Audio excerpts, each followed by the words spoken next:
Welcome to the Project Zion podcast. This podcast explores the unique spiritual and theological gifts Community of Christ offers for today's world.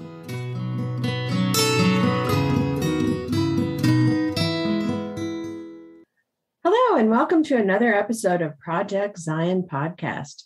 This is your host, Robin Linkhart, and today we are bringing you another edition in our series, What's Brewing, where we explore how God is showing up in the neighborhood and people of faith are living out mission in transforming ways. Today, we are here with Carla Long, Latter-day Seeker minister in Utah, who serves in the office of High Priest Bishop in Community of Christ, and 70 JoAnn Fisher, serving as the Mission Center Invitation Minister on staff with Inland West Mission Center, which includes Utah. Hey, welcome, Carla and JoAnn. It is really great to have you with us today on Project Zion podcast. Hello, everyone. Hi, thanks. Now, Carla and JoAnn have played key roles in Latter-day Seeker ministries, and both have supported seekers in Utah and other locations across the church. However, their journeys are uniquely different. Today, we want to hear their stories. We also want to hear about how this ministry has impacted them and what they've learned along the way. But first, let's take some time to get to know them just a little bit better. So let's start with Carla, who is no stranger to our Project Zion podcast listeners because she hosts our Percolating on Faith series and several other episodes across the board of what we offer here on Project Zion. Carla, tell us about you. Hi, everyone. Robin, I am actually a little stressed out because I'm usually on your side of the microphone, and that feels a little bit easier to me. But just in case you don't know me, as Robin said, I work in Utah as a Latter-day Seeker minister. I'm the pastor of the Salt Lake City congregation, which is incredibly fun and incredibly challenging at times as well. And I think I'm going to talk a little bit more about that during the podcast. I have two amazingly beautiful children, Lillenas, who is 3, and Ari, who is 18 months, and a wonderful, supportive, awesome husband named Kuzma, whom I met when I was working for the church in Europe. I worked in Europe for 5 years as the bishop and financial officer for Western and Eastern Europe. He's from Ukraine, and we just met and we fell in love, and now he lives in Utah with me. And sometimes I wonder if he wonders what is going on, which I think he does quite frequently. But I'm super excited about the podcast, Robin. Thanks for asking me to be on.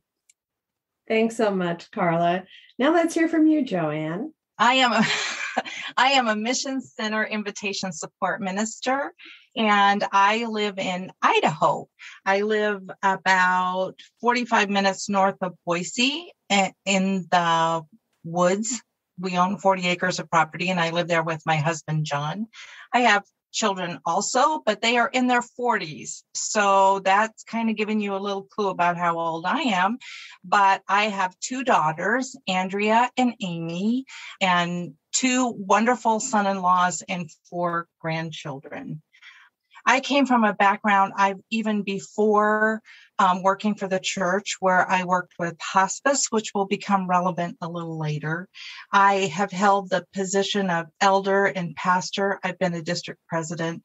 Then I went to the work for the church full time and have been engaged for most of my employment in seeker ministry. So thanks for having me and giving me an opportunity to talk about that. Thanks so much, JoAnn. It's always great to get to know our guests just a little bit better before we take off onto our topic. So each of you got involved with Latter-day Seeker ministry at different times and also in different ways. JoAnn, tell us about how that evolved for you. You know, I love this question. And as I thought about my response, I remember definite things, and then there are other things like, whoa, how did this happen? So the reality is that I'm not good with dates, but I think it was about 2010, 2011. I was invited at a world conference into a meeting to talk about what was happening with what we refer to as LDS seekers. And Susan Score had been invited to Sunstone. And so because of where I live in Boise, which is heavily populated with LDS folks, I was invited to that, to contribute to that. Later, I was invited to come to Sunstone.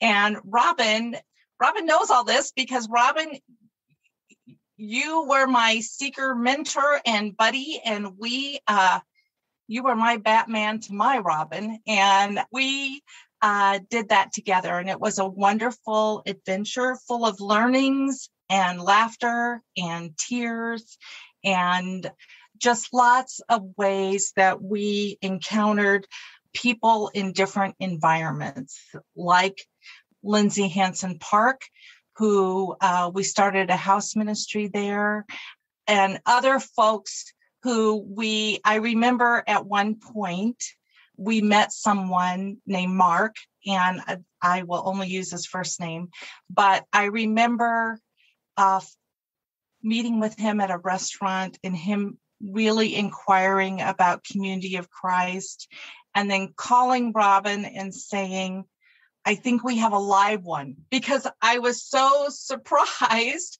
and thrilled that people really were sincerely looking for us. And I had to rethink how I thought about who we are. Thanks, JoAnn. And you've continued to be engaged in Latter-day Seeker ministry from the early days through to now. And we'll hear more about how that's taken you different pathways. But it's really interesting to listen to you reflect on those early days and how things just kind of connected. One thing led to another without a definite roadmap, for sure. For sure. All right, Carla, tell us about how you found yourself part of Latter-day Seeker ministry. Well, I actually had to do a lot of reflecting as well. When I was a financial officer, I've been a financial officer in two different locations, one in Sierra Pacific Mission Center, which is Northern California, and one, as I mentioned before, in Europe. And I was working for the church in California from 2005 to 2011. And even back then, there was a Sunstone activity in San Jose, California, and I was invited to speak as a woman priesthood member. And I had no idea what Sunstone was. I had no idea what I was doing, but I was just invited to be part of a panel. And so I was there and I was wandering around, wondering what was going on and why I was invited and what was happening. And I don't remember a ton, like everything about my time in California, but I remember that specifically because I felt like such a stranger in a strange land. So even I'm like 15 years ago, I was starting my ministry with Latter-day Seekers. Fast forward to when I was working in Europe from 2011 to 2016, and things were starting to bubble up. Things were starting to happen in Europe. Very, very few people were approaching our ministers and asking questions. And then in late 2015, early 2016, people really started asking those questions and wanting to know more. I remember sitting in a house in Munich, Germany with some dear friends, and they were asking about Community of Christ, and they were they were members of the Church of Jesus Christ of Latter-day Saints. And part of me was like, oh man, I don't even know if we can support these people the way they need to be supported, the way I really want them to be supported. And so I was sitting there with our Mission Center president, Joy Williams, and we just talked and talked and talked. And I realized that Community of Christ had to be ready for this. There was a moment right then that I said, yeah, this is going to happen and we have to be ready. And it wasn't too long after that I was invited to go to Utah and become a Latter-day Seeker minister in Utah. And I think that experience, literally sitting in that house in Munich, Germany, really was the catalyst of me saying yes to that request. Because ever since that couple, I realized that this is where I wanted to be. I wanted to hear people's stories. I wanted to walk with them on their faith transitions. And I wanted to be a person that could teach about Community of Christ in those ways. So I moved to Utah and of course was completely and utterly immersed in Latter-day Seeker ministry. And I have learned so much about the Church of Jesus Christ of Latter-day Saints. And even more importantly, I have learned a lot about Community of Christ, just like JoAnn said. Like, it's almost like I have done a deep dive into who we are so that I can explain it to people who don't know anything about us, which has just been, it's just been so much fun. Mm-hmm. Thanks, Carla. I remember too, when you were still serving in the Eurasia field, there was a sunstone at Birmingham, England, and you did a session there. I think that was in like February of 2016. And the couple from Germany where you were with them and it clicked for you, I think they attended that sunstone as well. So gosh, just the connections just never stop happening. So in early 2020, we found ourselves in a global pandemic. And by mid-March, Community of Christ had paused all of our physical gatherings across the church. That meant no meetings were held in any of our buildings worldwide. And as things eventually got a little better and we began to reopen, we followed very specific guidelines protecting the most vulnerable among us. As of today, and we're recording this September 2021, COVID is back on the rise and many gatherings are paused again. How did seeker ministry change with a global pandemic? And how have you personally connected with seekers and ministry in general terms during this time of pandemic? Carla. So the pandemic's been awful. Of course, it's awful. But in some ways, the pandemic has really been good for a lot of different kind of ministry options. You know, like when the pandemic wasn't on, I felt like I was running here and there and here and there, meeting with people and being with people and going to church and doing church activities. And I spent a lot of time running. And when the pandemic hit, all that running stopped. I no longer had to run. And so we had to come up with really creative ways to reach the people that we were reaching before, but without all the running and without all of the face-to-face talking, which I really desperately missed.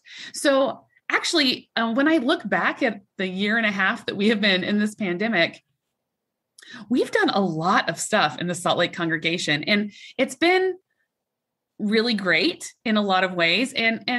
But we also missed seeing each other's faces in a lot of ways. So of course we did Zoom worships. Like everyone else, we did Zoom worships. And so every Sunday morning we get together at 10 o'clock and have a worship service. But what was the most exciting part for a lot of people was that afterwards we'd stick around and chat just as a Zoom group. And sometimes those chats would last 1, 2, even 3 hours. We were just so hungry to talk to people outside of our families, probably, that those chats became a bit of a lifeline, I think, for a lot of people. And that was really, really important. So the worship services were great, but the chats afterwards, I think, were really what was healing for a lot of people. We also did like Facebook Live worships when we had something, special and exciting happening. One of our members had become a yoga instructor during the pandemic. So they taught a whole yoga session online. And so we all learned how to do yoga from a member of our congregation. We did lots of different spiritual practices and we learned about different spiritual practices. We had someone in our congregation now who is a baker, and he taught us how to bake biscuits as a spiritual practice. It was like his own little cooking show, but with a spiritual practice element added to it. And it was so cool. And it was so fun. We had lots of people joining us from all over the globe for those and for other worship services we did. I realized that I wanted my congregation also to stay connected to World Church. And since we're in a pandemic and no one's going anywhere anyway, we had like almost unlimited access to World Church leaders, which maybe the World Church leaders didn't like, but I really liked it. So I did lots of different interviews with people. I interviewed Stacey Cram and Scott Murphy of the First Presidency. I got to interview Richard Howard, who is a beloved historian in Community of Christ for many years. So they got to learn more about Community of Christ from their world church leaders' own mouths, which was, I think, really cool. And, we got to kind of humanize each other and see that, hey, we're just people too. And we're trying to figure out this thing too, just like you. Another thing I did, which I thought was kind of fun, was I did this kind of interview series. I did interview in quotes with members of my congregation. So I would just grab a member of the congregation and say, hey, you want to talk to me? And I would ask them about what food they were cooking and what books they're reading and how they're making it through the pandemic, just like conversations that would normally happen maybe in a normal church setting, but we missed each other so much. So I just tried to reconnect those people with the congregation, and there'd be lots of comments and there'd just be lots of, just reconnection was what I was hoping for. And I called that series, How You Doing, from Friends and Joey on Friends. So when in a normal Sunday in the Salt Lake City congregation, we would have 5 or 6 new people walk through the door just checking us out. It's a lot of people all the time. And I realized that they're pretty much asking the same questions over and over and over again. And I didn't want there to be a void of answers to those questions. So I started doing like small vignettes, small videos, like little sermonettes. And they're all on YouTube. And I answer questions and I talk about ordaining women. I talk about the worth of all persons. I talk about how we see Joseph Smith Jr., the one true church questions that we would always get. And so those videos have, I think, in some ways, not totally, but in some ways filled a void of answers to questions that we would always seem to get. And this is my last thing. I know I'm talking a lot. Zoom Church has been actually really good for the Salt Lake congregation because it's really scary for a person from the Church of Jesus Christ of Latter-day Saints to walk through our doors. Very scary. They might be giving up a lot just to walk through our doors. But I don't think they're giving up quite as much if they just click on a link and join our worship service. So I was shocked. I was completely shocked that when we started meeting again in person at the end of May, our numbers had doubled because people felt like they knew us. They felt like maybe this wasn't such a big step to walk through our doors. And we had a lot of new faces and a lot of new people to meet in 3D once we came back to in person. And it has just been really exciting. And so this pandemic has kind of helped mission for us. And I know it might not be like that in any other place in the world, but in Salt Lake City, Utah, it's helped us a lot. Thanks, Carla. That's really interesting and exciting to hear how in the midst of something horrific, there has been this sizzle excitement of mission evolving and being lived out in totally different ways, but still keeping that human connection. JoAnn, tell us about what it's been like for you and the different things you've been involved in during this pandemic. Well, I am a people person most of the time, and I enjoy spending time with folks in their environment and listening to their stories and getting to know them better. So I was involved, along with my other duties in the Mission Center, with Idaho House Church, which takes place in Idaho Falls in a member's home. And we were up to like 12 or 14 people right before the pandemic hit. And then after that happened, we did pretty good on Zoom for a while. I was so pleased with how that was going. But then as time wore on, I think we got some Zoom fatigue and people really missed what happened at the apartment, which is where we met. And we had a more formal worship. And so our routine was typically to go to a coffee shop on a Thursday morning and just kind of have what Carla was talking about, the catch up, the experience. How are you doing? What's going on? We often process what's happening, new developments in the LDS church that sometimes they want to process with us. And that typically happens at the coffee shop, but then house church also happens at 7 p.m, which I have always been amazed that people would go to the coffee shop and talk to us for a couple of hours and then come back the same night for worship and more conversation.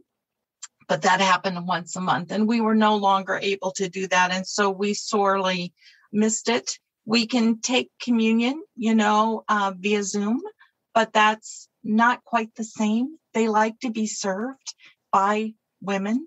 And so it just felt a little different. We had a Zoom meeting last Thursday, and we had 2 Alexes on there. One was Alex, who has been with Idaho Falls from the beginning and was a student at BYU. And we have known Alex for 2 or 3 years. But then we had a new Alex who was just investigating and found out about us. And so it was wonderful to have that experience again. During the pandemic, 2 of our families moved. Alex, the first one I referred to, actually graduated, moved to Salt Lake area, but continues to get on our Zoom gatherings and feels alliance and a closeness to the group that's in Idaho Falls. And then 2 families with children. One moved to Texas because of their employment, and the other moved to Georgia. But we continue to have relationship with them. And in fact, one of those families joined Children's Book Club. So let me say a little bit about that. We were concerned about the children that we have encounters with, that there weren't opportunities for them. And so Karen Peter, who is a president of 70 and lives in Olympia, Washington, and myself, started a children's book club. And it's for kids age 4 to about 9. That has touched over 20 children, and it is based on our enduring principles, but in a very open way. It's not super religious. We have peace practices, which are sort of spiritual practices, but we call them peace practices for kids to help deal with the pandemic and not being able to connect to their friends the way they used to. These little kids faithfully come and listen to the story and discuss with us, and then engage in peace practices that help them through the week. And we do that every Thursday afternoon. And we have kids from 3 different time zones that come to that. So that has been a deep and abiding joy. Some of those kids want to meet with me to talk to me about mask wearing at school and other things. So I feel like we're really creating relationship. And one of the good things is we follow best practices of Community of Christ, which means that a parent needs to be in the room when their child is on book club. And one of the wonderful things that happened is that when we had a gathering for women, which we also do every month or so, one of the moms agreed to be in my group, even though I had never met this woman in person. But she thought she knew me, and she knew me from book club and sitting there every Thursday listening to me interact with her children. She has 2 kids, and love who she loves. And so I think that is a powerful ministry that is geared and directed toward children, but there's some wonderful overlap that happens there. And, I'm a grandma, and it's very authentic to who I am. And I love seeing their faces and their pictures and sometimes some of the crazy stuff they say. And I get to see a side of my colleague that I don't see that often in Karen, who is wonderful in engaging with those kids. And it's been a real thrill. And then, like I said, we have a women's gathering that was birthed out of a retreat at our Samish Island campground that happens in Bow, Washington. And we had several seekers for a weekend. Those relationships have remained. We have a group there that continues to meet. In fact, we're starting up again in the fall. And so we also have Mission Center Zoom worship. We try to support other worships and direct seekers to the Salt Lake worship or other things that are happening. But it has been a difficult but joyous time for us. And we're looking forward to things going back to how they used to be in a way. And at the same time, being more informed about what's really important and being able to focus on that. So it's really interesting to listen to these two different journeys and to see the contrast between how adapting to online and Zoom and worship and gatherings in different ways in Carla's context got some traction that we didn't necessarily see in a small group in Idaho, southern Idaho, migrating online, although it still was a vehicle to help keep people connected. And then to see how things that were birthed in Samish Island at a women's spirituality retreat with Latter-day Seekers migrated to online, which opens up the door for women, regardless of where they live, to be together and share a common journey. And kids book club online, totally online with little kids, again, not limited by geography, but an open invitation for kids gathering. And as you know, JoAnn, our guidelines for working with children and Community of Christ endeavors to always create safe space for kids. And part of the overflow of that is with parents in the room, they kind of get to be in kids book club and connect with relationships as well. All very exciting things. So we've kind of had a 10,000 foot overview of how you each got involved in Latter-day Seeker ministry and a real great update on how things have shifted here in the pandemic the last year and a half. Now I want us to just kind of go deep into what it's been like to walk with Latter-day Seekers and how has it been different and the same with other ministry contexts that you both have experienced. You're both seasoned ministers, have encountered and supported folks during their faith journeys in many different contexts, both with longtime Community of Christ members and congregations and mission centers, as well as all kinds of seekers. And now in the last several years, in the context of supporting Latter-day Seekers on their journey of faith. So tell us what that's been like and how it's been the different and also the same. JoAnn? I said earlier that prior to my employment with the church that I worked for hospice. And a lot of the skills that I developed there, I use with Latter-day Seekers, which means it's a lot of listening and hearing what their questions are, listening to their fears. And I don't always have the answers, and assuming that it would be arrogant of me to assume that I do. I can answer questions and I can talk about my own experience, but the reality is each person who's going through a faith transition is going through their own faith transition. And I can be informed by what's happening with others, but the reality is that what they need from me is a little different each time. And so to be authentically there and try to create safe space for them to feel what they need to feel and to partner with them as they journey forward without having my own agenda as to what that's going to look like. Wow. I was a little bit more of a controlling person than I thought, I think. And you just have to let go of that. And you have to be authentically who you are with them, and understand that, like the work in hospice that I did, that it is a profound and humbling experience to be invited into that. And that is a sacred time to both of us.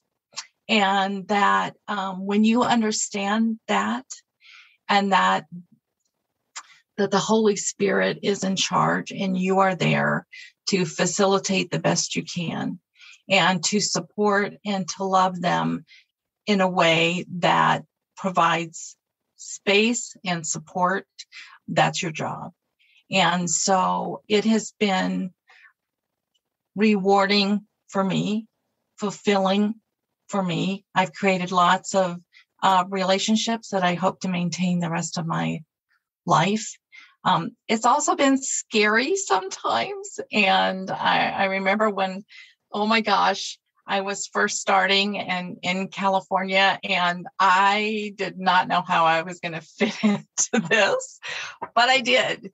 And it has felt like a calling, and felt like that I could contribute, even though I'm not the best historian, but I can contribute authentically to people's lives and help them celebrate where they are, even when it's scary for them, and for them to not feel threatened by me or by the church. And sometimes I've had to be really honest and say, you know what, we're kind of homemade church. We're not slick and big, and we don't have all the money from where you came, but we will love the heck out of you.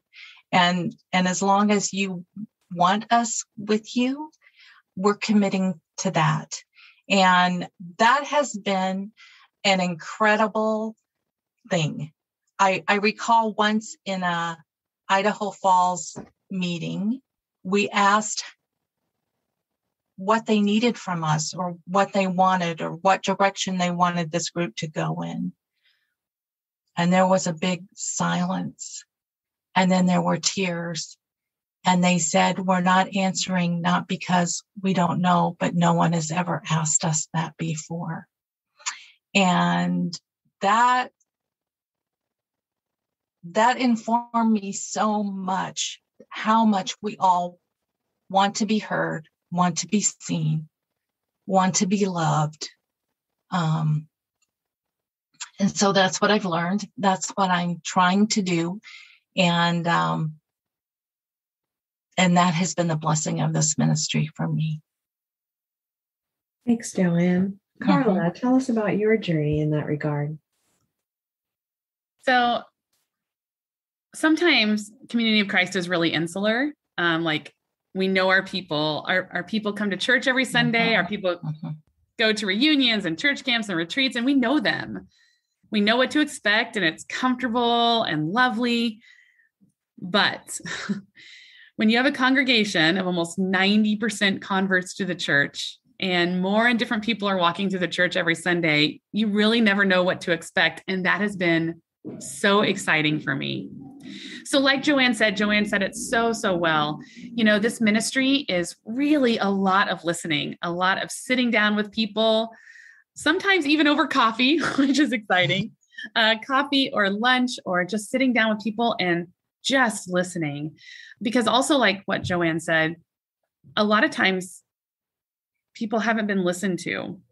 And I think that's true across the board, not just in faith transitions and faith journeys, but across the board. We have forgotten how to listen to people and how to have the ministry of presence, which is actually, I think, the most important ministry that we offer, the ministry of presence, the ministry of our full attention, and the ministry of our walking with people. So that has just been a huge part of what I do. You might find this hard to believe, wonderful listeners, but I actually hardly do any talking at all in those times. And I really just ask questions or just sit and be with people. So what's important for me is to let them know that while I don't understand exactly what they're going through in their faith transition, because I've never been through a faith transition like that, what I really want to do and what is my honor to do is to walk with them in their journey and just to let them know that they are not alone. And that is pretty huge for a lot of people, that I'm willing to walk with, that I'm willing to be there through each step, good or bad, and that I just want to do that. It's not something that I have been told to do, but something that I want to do. I think in this, I've learned that being a no pressure or low pressure church is pretty important. People who are Latter-day seekers have always kind of been a part of something with an agenda, and people can smell an agenda from a mile away. And so what I really try and do is make sure that they know that I have no agenda. Well, I have a little agenda. My agenda is that they find a spiritual home somewhere. If it's with us, awesome. If it's not with us, that's okay too. I want them to find a spiritual home, because one of Community Christ's mission initiative, of course, is to pursue peace on earth. And it's my belief, and I think a lot of people's beliefs that when everyone finds their spiritual home, peace will reign on earth. And so when people find their spiritual home, we are one step closer to peace on earth. The other thing I try and talk about, when I do talk, is that I remind people that I think that they are incredibly brave for doing what they're doing. Because in a lot of cases, when people leave the Church of Jesus Christ of Latter-day Saints, their families, extended families, could be upset about it. Their friends could be upset about it. Their neighbors could be upset about it. Their church family could be upset about it. Their job, at least in Utah and where I live in Utah County, which is 80% Mormon, their job might be affected. I've had 2 or 3 people tell me that if their employers knew they were no longer LDS, then they could lose their job. And so this is a really, really big step, a really big change, and a super scary change. So I make sure I try to make sure that they know that I think they are incredibly courageous for taking this step and for doing what they feel that they need to do to be authentic and live their lives authentically. And so I think that's important to let people know. And since I've lived in Utah, I've realized what an incredibly large step that is for people to take. So those are just a few of the things that I try and do and try and talk to seekers about if they want to talk and if they want to learn more about Community of Christ. First things first, I want to learn more about them. Thank you, Carla. I want to turn the dial just a little bit now and ask you, how have you perhaps seen Community of Christ differently as you've walked with Latter-day seekers, exploring who we are, as perhaps you have looked through their eyes at what they see? And so the flip side of that is, what have you learned about Community of Christ as you've walked with seekers? JoAnn. Well, I learned that I took a lot for granted. And that while Community of Christ is not perfect, and that I'm old enough to remember a time when women were not ordained, and even the one true church paradigm that we used for a bit, I have also been privileged to witness the growth and the development of our theology, which is different than it was then. But what I've come to embrace is that, I thought most churches did that. And that's not necessarily so. And so even though things were hard and I had some complaints as a teenager and a feminist in the 70s, I have witnessed growth and struggle and people trying to live out their understanding of God's will for humanity, and that we embrace nature and creation and all the things that we do speaks to my heart. And so I have, when I listen to seekers talk about the joy they're finding in Community of Christ, it has reminded me of the joy I have found in Community of Christ, but took for granted. It has caused me to be, what I want to say proud, but I also don't want to seem haughty, but it has caused me to be proud of us and the struggles that we have faced to live into who we authentically believe we are called to be. And I just appreciate the relationships that I've formed here and things I've learned from the church, and want to contribute to that. And so it has strengthened my own testimony of what the church can add to your life and how each one is called to serve within the context of their lives in authentic ways. Thanks, JoAnn. How about you, Carla? This one's really easy for me to answer. And this is the one that I actually want the entire church to know. Friends, we are the coolest church that I know. And we are certainly the coolest church in Salt Lake City. There is no doubt about it. Everyone knows it. And every person who walks through our doors, every single one of them says, why haven't I heard about you before? Why don't I know more about you? And why don't you advertise yourself more? Everyone who walks through our doors is incredibly happy that they have done so. Well, okay, I can't say everyone, but most people who walk through our doors are. We have worked in Community Christ, like JoAnn was saying. I am incredibly proud of our church, JoAnn, and but I feel kind of weird saying that too, because we have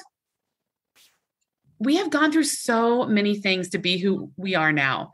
All of the struggles that we've gone through, all of the pain and the hurt and the hardships and the deep theological work that we have gone through has been hard, but it has gotten us to a place where people talk to us, say about our theology, and they're like, oh my gosh, that makes so much sense. Theology never made sense to me before, but this makes sense to me.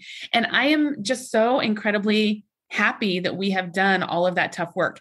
Is there hard work in the future? Yes, there is. There's absolutely more things that we need to work through. But where we are now at this point with our enduring principles, with our mission initiatives, with our basic beliefs, it's at a wonderful time. It's a great time to be a minister in Community of Christ because it's so fulfilling to talk about these things that we have worked so hard for. So what I want people to know and what I've learned is that we are the coolest church on the block, and we should be really, really proud of that fact and really proud to talk to people about who we are because, friends, we are amazing. Thank you, Carla. I'm like really jazzed. It's always exciting to hear the good news, and looking at ourselves or even the world through other people's eyes can be so informing in lots and lots of different ways. But I hear what you all are saying.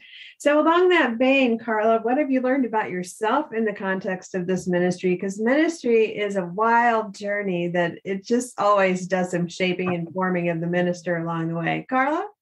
Amen. It is a wild ride. So as I mentioned before, I was a financial officer in Northern California and in Europe, and I love numbers. I'm a math major, and I think numbers are fascinating. And I was a math teacher, high school math teacher for 3 years in Independence, Missouri, and I love numbers.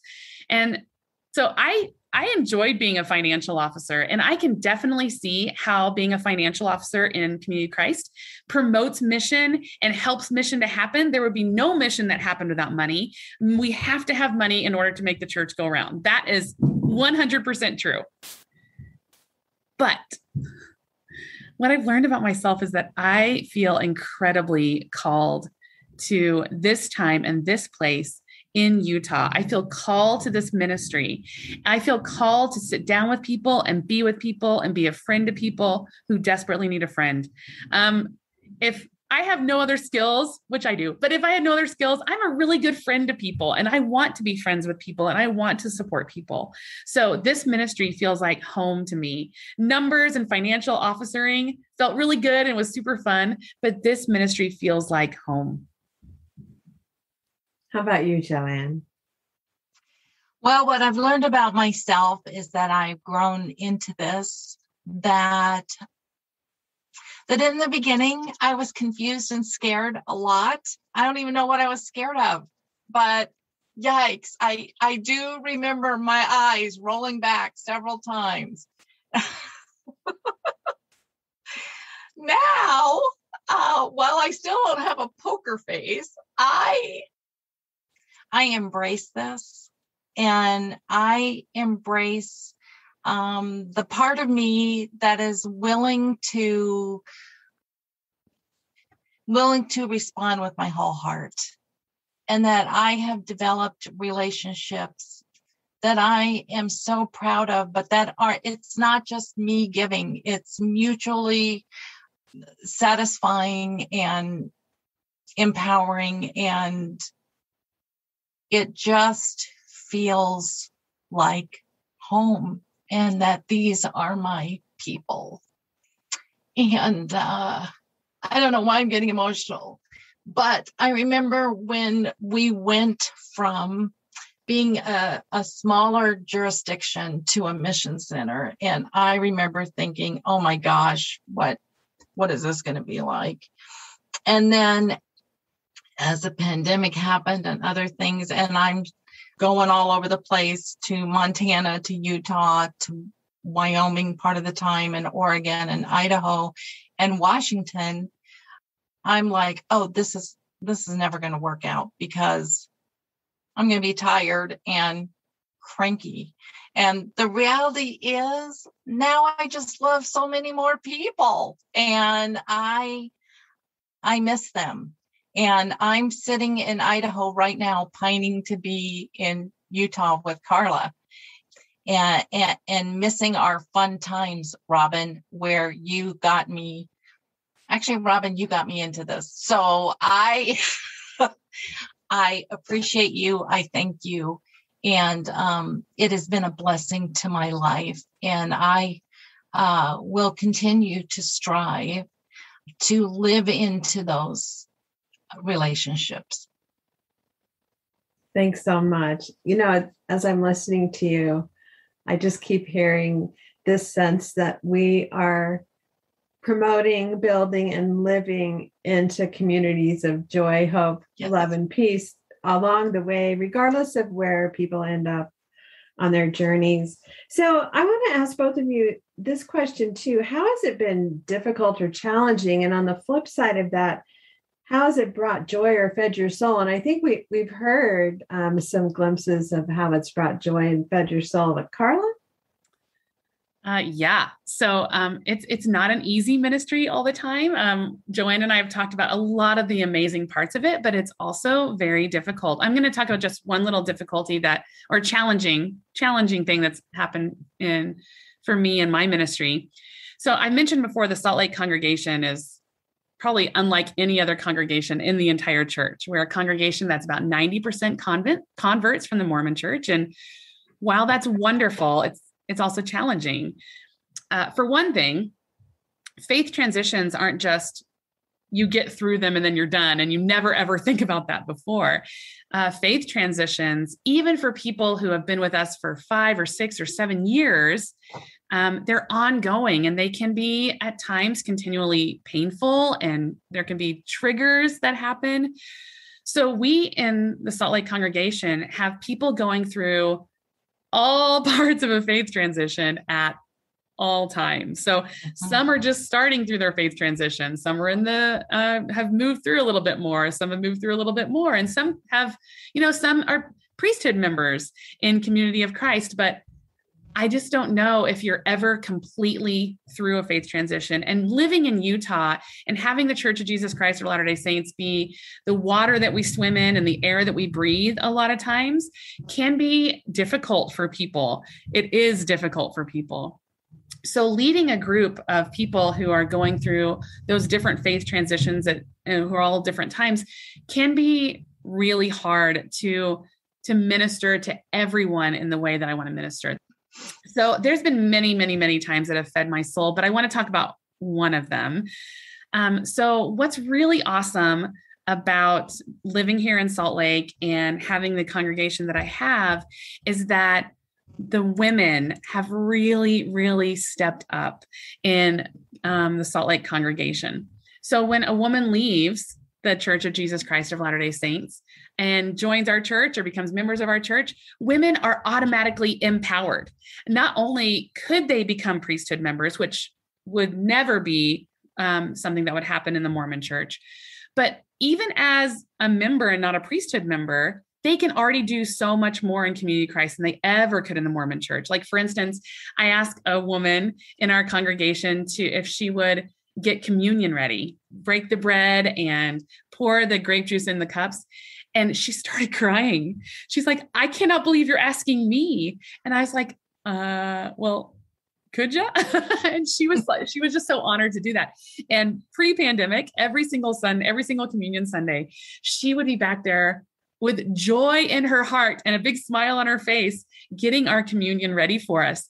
And it was just so wonderful to see that empowerment and that women can be these incredible ministers, which we've known for a long, long time now. So anyway, it's so wonderful to see people blossom in this new environment. So that has definitely fed my soul.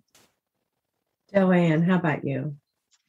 Well, I want to piggyback on what Carla said, in that a lot of times work with LDS seekers are folks who have been traumatized and who continue to be traumatized or triggered by things.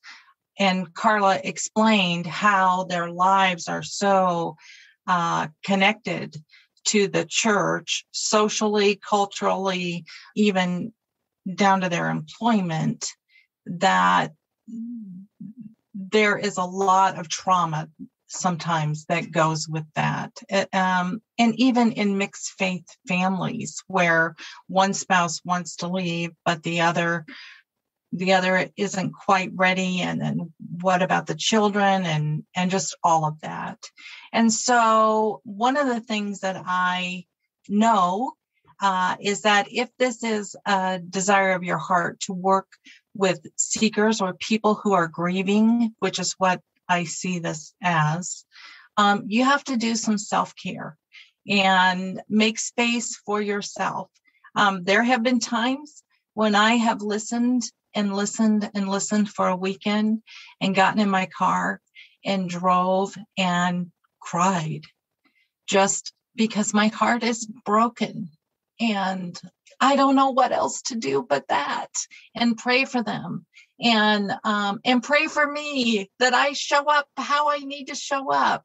And so I think it is good to also talk to other ministers who are doing this and who have this experience and can help you process kind of what's going on and going on for you, because it can throw you into a little, not really a faith crisis, but frankly, I had some very bad feelings about Joseph Smith, and I had to work through some of that myself.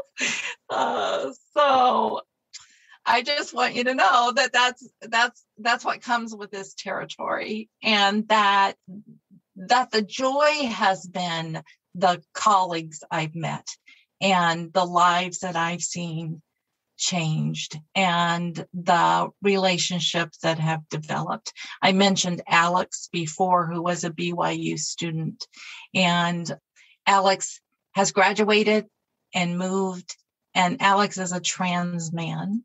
And Alex continues to get on every month with Zoom and messages us just for the heck of it, and is beloved.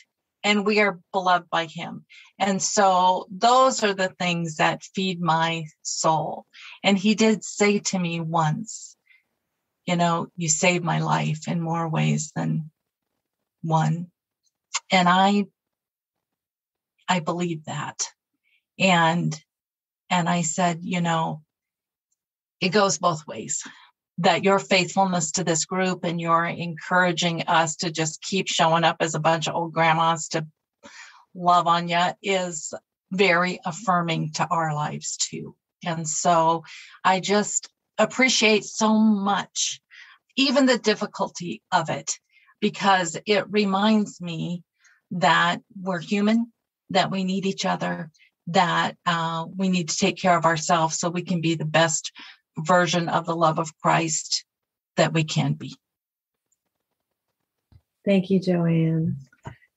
So we've gotten to have a window into your particular and unique journeys with Latter-day Seeker ministry, and also hear some of the overlap in the midst of that in the two stories that you all share with us today.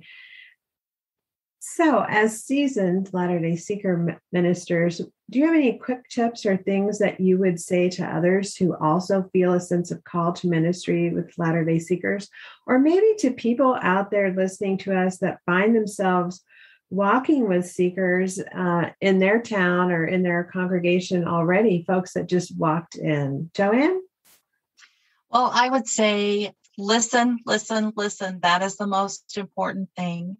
And to even seek for yourself some backup.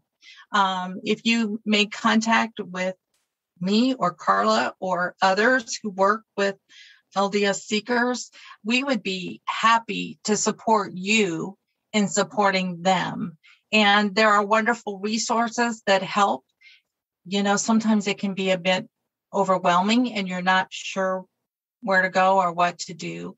But the most important thing is to be loving and listening and present. Carla.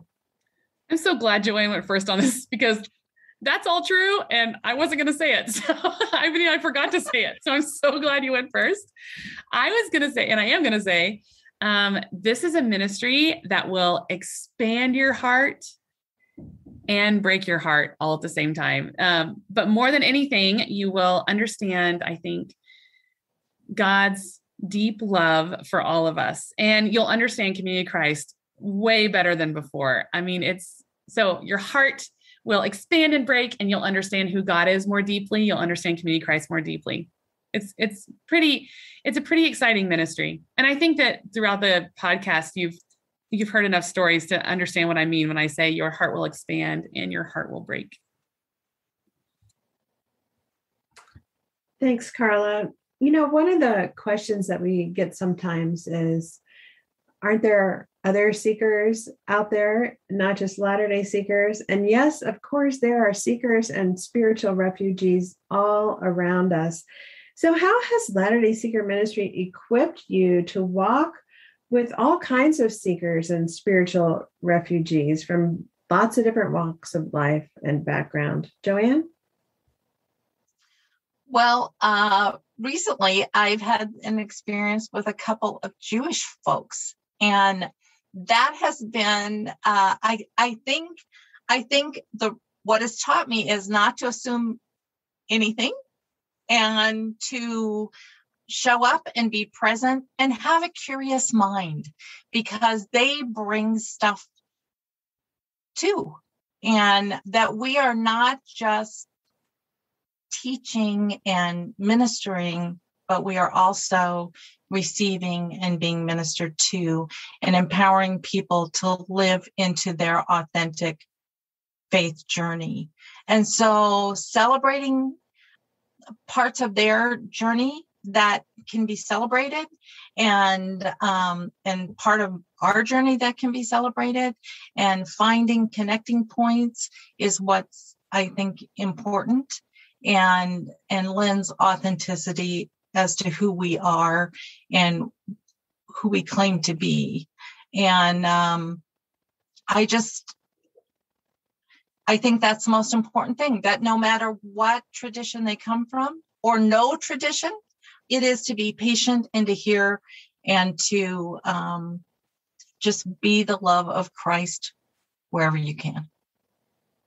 Carla.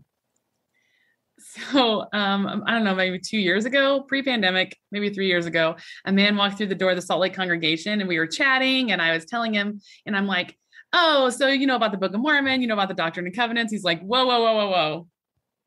I have no idea what you're talking about. I'm Catholic. I'm like, you're what? I was so shocked that someone walked through our door that wasn't a former or member of the Church of Jesus Christ of Latter-day Saints. So I had to take a giant step back and, not that I have like the same answers for everyone, but there are certain things that I say to ex-Mormons, and I had to take a step back and be like, okay, well, let's talk about our theology and Catholic theology and how, they're the same and how we are different. And that was actually really fun for me. So being a Latter-day Seeker minister has helped me go into that deep dive into community of Christ. So I could do that. So I could say those things. And so I could make those connections for him, like I normally do for an LDS seeker. So he actually joined our congregation and he's a wonderful member of our congregation. And he's actually one of my favorites. He sends me snarky texts during the worship service to make me giggle, which I do not appreciate at all, friend, if you are listening to this. Actually, I do. And so it has really helped me because of all the reading I've done, because of all the conversations I had, because not just conversations with seekers, but conversations with other Latter-day Seeker ministers. I've learned so much more about who we are and how we look, I suppose, to other people of other faiths. So it's been really helpful for me. Thanks, Carla. I think another thing that I've recognized along the way is that in Latter-day Seeker ministry, we're dealing with a lot of people who have been wounded deeply in the name of religion, in the name of God, and journeying with people who have this huge depth of spiritual hunger, which we realize is part of the human condition as spiritual beings. So spiritual refugees of all types and seekers who have been wounded in the name of religion or God or Christ, for that matter, have very similar needs and sensitivities. And I think it's helped us as a cadre of Latter-day Seeker ministers understand how to meet people where they are and help reframe and be present with them, as you each have pointed out so poignantly, to create that safe, sacred space and meet people wherever they are has been such a powerful gift. What are your hopes for Community of Christ as we journey into the future with all seekers? Carla? Mine are simple. I hope that we are open and kind and compassionate and willing to walk with people throughout their journey. I also hope that Community of Christ can continue to develop our theology and finding ways for people to join us and be a part of us if they can't walk through the door. I hope that those were two separate thoughts, theology and being able to help people know who we are. I do hope we develop our theology more and continue to learn more about as we continue to learn more about who God is, that we can be a church that more fully represents who God is to the world. And then I hope that congregations can continue to do worship on Zoom and in person, those hybrid worship experiences. So we can have as many people be a part of us as who wants to be a part of us. If they can't leave their house, if they're scared to walk through the door, whatever their reason is, I really hope that we can continue to work that model, that hybrid worship model that President Veazey talked about and that we have found to be so important during the pandemic. Thanks, Carla. JoAnn? Well, gosh, when you let Carla go first, then she hogs up all the good answers. So I agree with everything that Carla said. And what I also hope is that we're sensitive to the needs, to what we see. So I see that Community of Christ really could benefit from developing, and I know that we are, some resources for families and children. and that we are willing to look not only at the world, but at ourselves and try to fill and live in and support people who are looking for the love of God. And that if they find it in us, that's wonderful. And if they don't, that we don't take it personally, but we wish them well, and that we show up in the world the way we would like other people to show up in the world. And that is a lot. So if we understand our theology and we understand ourselves and we understand what it means to be the love of God, that to me, each time we do that makes the kingdom of God that much closer, we're actually experiencing it one life, one day, one moment at a time. Well, you've both filled me up with hope today. That's for sure. Thank you so much. We always like to make room for anything else you might want to share with us. So is there something that you want to say that I haven't asked you about? I think you've asked all the things that I wanted to cover, but I would say this. Carla and I are not the only ones out there doing this. I'm proud, so proud of those colleagues that are with us in this. I'm so proud of the people that we're striving to minister to, who have the courage and the generosity to invite us on the journey with them. And I am proud to be part of this cool church. And I truly am. And if I could gift that to someone, I would want to, because it is what Carla said, where your heart is broken but expanded and filled, and it's satisfying, just the way other relationships that are meaningful to you in people's lives aren't always what they're cracked up to be, but then are better than they're cracked up to be. So you never know. And I would just invite people to open your heart and your mind to this.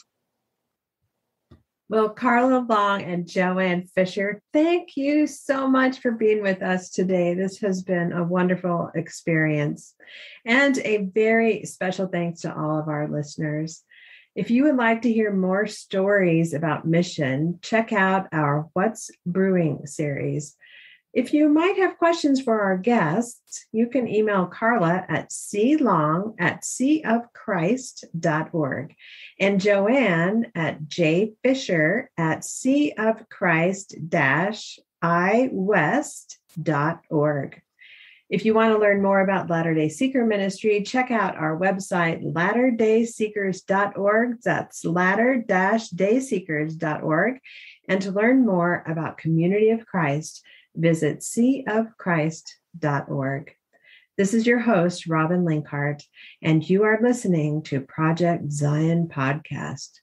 Go out and make the world a better place. Bye-bye.